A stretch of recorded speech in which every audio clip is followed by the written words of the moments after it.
Hello बच्चों, कैसे हैं आप लोग। उम्मीद तो यही है कि सभी लोग अच्छे ही होंगे। आज का जो हमारा टॉपिक है वो है शॉर्टिंग मटेरियल इनटू ग्रुप्स। इस चैप्टर में हम सीखेंगे कि मटेरियल को ग्रुप में कैसे रखा जाता है, क्यों रखा जाता है, और जो भी हम मटेरियल देखते हैं उनमें से कुछ की क्वालिटीज़ के बारे में भी डिस्कस करेंगे। ठीक, तो चलिए आगे बढ़ते हैं।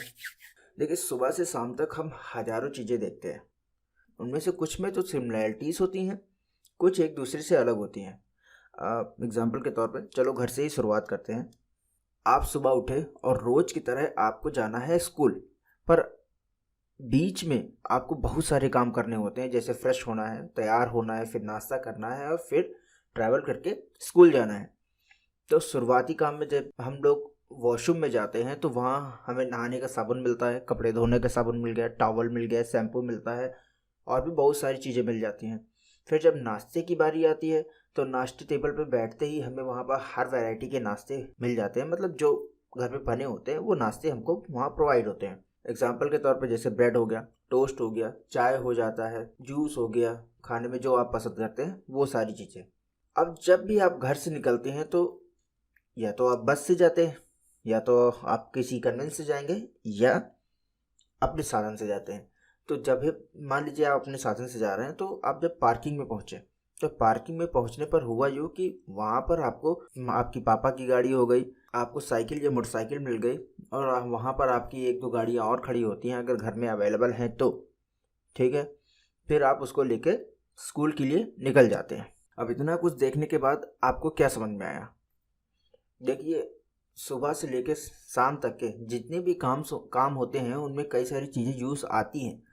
उनमें हर सामान को हम लोग कैटेगरी वाइज अलग करते हैं, मतलब उनके यूज़ के अकॉर्डिंग उनको अलग करते हैं। अब इनके अलावा भी हम और ग्रुप बना सकते हैं, चीज़ों के और ग्रुप बना सकते हैं। जैसे फिगर में आपको दिख रहा होगा कि खेलने वाला एक फुटबॉल है, कंचे हैं, सूर्य है, चांद है, पीने वाला पानी है और एक ग्लास हो गया। ये सारी चीज़ें अवेलेबल हैं। अब इनमें आप चाहें तो ग्रुप्स को बनाने के लिए राउंड चीज़ों को एक कैटेगरी बना ले, ठीक है। आप चाहें तो ग्रुप्स को बनाने के लिए राउंड मटेरियल्स की एक कैटेगरी बना ले, और आप चाहें तो ग्लास की एक कैटेगरी बना ले।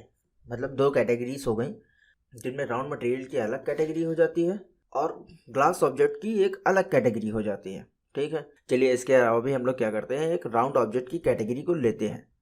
ठीक, उनमें से खगोलीय पिंड की एक अलग कैटेगरी बना लेते हैं, जो सेलेस्टियल बॉडीज होती हैं इनकी एक अलग कैटेगरी बना लेते हैं।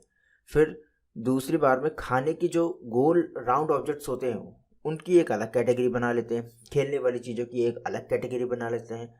इतना कुछ करने के बाद अब आपको हल्का फुल्का आइडिया लग ही गया होगा कि हम लोग चीज़ों को ग्रुप में डिवाइड ही क्यों करते हैं। क्योंकि चीज़ों को ग्रुप में इसलिए डिवाइड किया जाता है, इससे हम अपने काम को और आसान बना सकते हैं, और अव्यवस्था में जो समय बर्बाद होता है, या अव्यवस्था में जो समय बर्बाद करने से अच्छा है कि हम यूज़ में आने वाली सभी चीज़ों को व्यवस्थित करके अपना समय बचाएं। ठीक है, देखिए इससे ये भी होता है कि जब हम लोग चीज़ों को कैटेगराइज करते हैं तो हमारी स्टडी पर्पस के लिए वो ज़्यादा सूटेबल हो जाती है। हमको चीज़ों को ढूंढना नहीं पड़ता है। एग्जाम्पल के तौर पे अगर हम किसी लैब में होते हैं और हमें बीकर्स की ज़रूरत होती है जो टेस्ट ट्यूब होते हैं, तो हर वैरायटी की टेस्ट ट्यूब की एक कैटेगरी बना के एक अलग जगह रख दिया जाता है। इससे मुझे एक छोटे या एक बड़े टेस्ट ट्यूब को ढूंढने के लिए इधर से उधर कोने में नहीं जाना पड़ता है। इसी के साथ मटेरियल्स का भी यही हाल होता है। देखिए देखिए क्योंकि यहाँ पर विज्ञान की बात हो रही है तो हम वस्तुओं को यहाँ पर उनकी भौतिक क्वालिटी के आधार पर थोड़ा सा डिस्कस करेंगे, मतलब जो उनकी फिजिकल क्वालिटी होती है उसके बेसिस पे थोड़ा सा डिस्कस करेंगे। फिजिकल क्वालिटी जैसे लश्चर लश्चर मतलब चमकना जो होता है उनका, जैसे एक क्वालिटी उनकी फिजिकल हो गई लश्चर। देखिए अगर हम एग्जाम्पल के तौर पर अगर हम एक लकड़ी का टुकड़ा लेते हैं, एक एल्युमिनियम ले लिया, एक तांबे का ले लिया, एक लोहे का ले लिया। अब इनको अगर हम बारी बारी से बीच से काटते हैं तो कुछ ऐसी होती हैं, जैसे लकड़ी हो गई, उनको बीच से काटने पर उसमें कुछ चमक नहीं नज़र आती है, पर लोहा, तांबा और एल्युमिनियम इनमें ही एक चमक होती है। तो इस चमक को ही हम लोग बोलते हैं लश्चर, मतलब वो धातु होती हैं जिनको काटने पर इनके बीच में चमक होती हैं, वो सारी धातुएं आती हैं। ठीक है, अब मटेरियल्स की हम लोग एक और क्वालिटी के बारे में बात करते हैं, जो हो गई आपकी सॉफ्ट और हो गई आपकी हार्ड। सॉफ्ट में वो सारी चीज़ें आती हैं जिनको अगर हम प्रेस करें और वो अपने जो उनका आकार होता है, ठीक, जो उनका आकार होता है उसको वो चेंज करती हूँ। एग्जांपल के तौर पे जैसे ये हो गई, कलर पेंसिल्स हो जाती हैं जो मोम की होती हैं, वो आइसक्रीम हो जाती है। आइसक्रीम को अगर हम हाथों से दबाते हैं तो वो अपना शेप चेंज कर लेती हैं।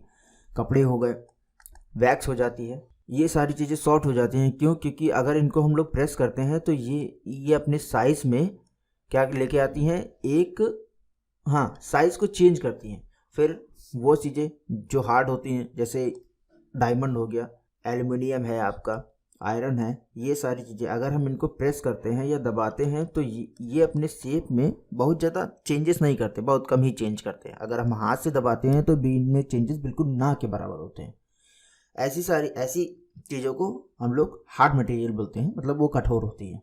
फिर एक आता है आपका, देखिए, और मटेरियल्स को एक और कैटेगरी में डिवाइड किया गया है। वो कौन सा है? सॉल्युएबल और इनसॉल्युएबल। मतलब वो चीज़ें जो घुल जाती हैं पानी में, वो चीज़ें जो पानी में नहीं घुलती हैं। अब पानी में कौन कौन सी चीज़ें घुल जाती हैं? एग्जाम्पल के तौर पे एक ग्लास लीजिए, उसमें आप नमक डालते हैं, ठीक है, नमक पानी में घुल जाता है, ठीक है, तो ये आपका सॉल्युएबल हो गया। चीनी भी आपकी उसमें, शुगर भी आपकी उसमें पानी में घुल जाती है, ये भी सॉल्युएबल हो गया। दूसरे में आपका हो गया अविलय पदार्थ, अविलय मटेरियल वो होते हैं। अविलय मटेरियल वो मटेरियल होते हैं जो पानी में बिल्कुल भी घुलते नहीं हैं। अगर उनको हम पानी में डालते हैं तो बिल्कुल भी नहीं घुलते। एग्जाम्पल के तौर पे देखिए, जैसे ये बीकर है, बीकर में नीचे के हिस्से पे मिट्टी है और ऊपर के हिस्से पे ऑयल है और बीच में आपका आ गया पानी। अगर इनको हम लोग गोल गोल घुमाते हैं और मिक्स करते हैं तो थोड़ी देर के लिए तो ये आपस में मिल जाएंगे, पर जैसे ही हम लोग इसको 10 से 12 मिनट के लिए रखते हैं, थोड़ी देर के लिए रखते हैं, तो ये फिर से इसी स्टेज में आ जाता है। मतलब ये आपस में अविलय नहीं है, ये आपस में घुलते ही नहीं है। इनको हम लोग इनसॉल्युएबल बोलते हैं या अविलय बोलते हैं। On the basis of the float and sink, कुछ ऐसे मटेरियल भी होते हैं जो वाटर में फ्लोट करते हैं और कुछ ऐसे मटेरियल भी होते हैं जो वाटर में सिंक कर जाते हैं, मतलब डूब जाते हैं। एग्जाम्पल के तौर पे जैसे ये आपका बोट हो गया, ये गेंद हो गई, ये वाटर में फ्लोट करते हैं, वाटर के सरफेस के ऊपर ये फ्लोट करते हैं। और दूसरे में आ जाते हैं ये आपके पत्थर जो वाटर में सिंक कर जाते हैं, ठीक है। On the basis of transparency, मतलब उनके ट्रांसपेरेंसी के बेसिस पे मटेरियल को 3 कैटेगरी में डिवाइड किया गया। एक हो गया आपका ओपाक्यू, एक हो गया ट्रांसपेरेंट, एक हो गया ट्रांसल्यूसेंट। ओपाक्यू मतलब अपारदर्शी। अपारदर्शी का मतलब वैसे मटेरियल हैं जिनके हम आर पार बिल्कुल भी देख नहीं सकते, ठीक है। एग्जाम्पल के तौर पे जैसे ये जलता हुआ बल्ब है, अगर हम इसको जला दें, मतलब बल्ब को अगर पूरी तरीके से जला देते हैं तो वो ग्लो करने लगता है। अब ऐसा करने के बाद हम उसके आर पार बहुत रेयरली ही देख पाते हैं, या बिल्कुल कहिए कि देख ही नहीं पाते हैं। तो इन सारे मटेरियल्स को हम लोग बोलते हैं अपारदर्शी। अपारदर्शी में जैसे दीवार आ गई आपकी, आपका पर्दा आ गया या दरवाज़ा आ गया, ये सारी चीज़ें अपारदर्शी ओपाक्यू हो जाती हैं। फिर दूसरी कौन सी आती है आपकी? दूसरी आपकी आती है जिसमें हम लोग थोड़ा बहुत देख सकते हैं। जैसे यहाँ पे दिख रहा है कि एक कांच की शीट है और उसके पीछे एक व्यक्ति का हाथ है, पर हम लोग इसमें क्लियर चीज़ों को नहीं देख पाते हैं कि हाथ किसका है या किसका नहीं है। ये सारी चीज़ें आ गई आपकी पारभासी में। पारभासी का दूसरा एग्जांपल, जैसे आप टॉर्च जलाते हैं, टॉर्च जलाने के बाद उसके ऊपर हाथ रखिए, हाथ रखने पर आपको रंग दिखाई देता है, जैसे ब्लड का जो ब्लड जो होता है वो आपको नज़र आता है कि वेन्स में जो ब्लड होती है वो नज़र आती है। तीसरे में आपका आ गया ट्रांसपेरेंट, जो पूरी तरीके से ट्रांसपेरेंट हो, मतलब जिसके हम लोग आर पार पूरी तरीके से देख पाते हैं। वो सारी वस्तुएं कौन सी आती हैं, हो जाती हैं, उनको हम लोग ट्रांसपेरेंट कैटेगरी में रखते हैं।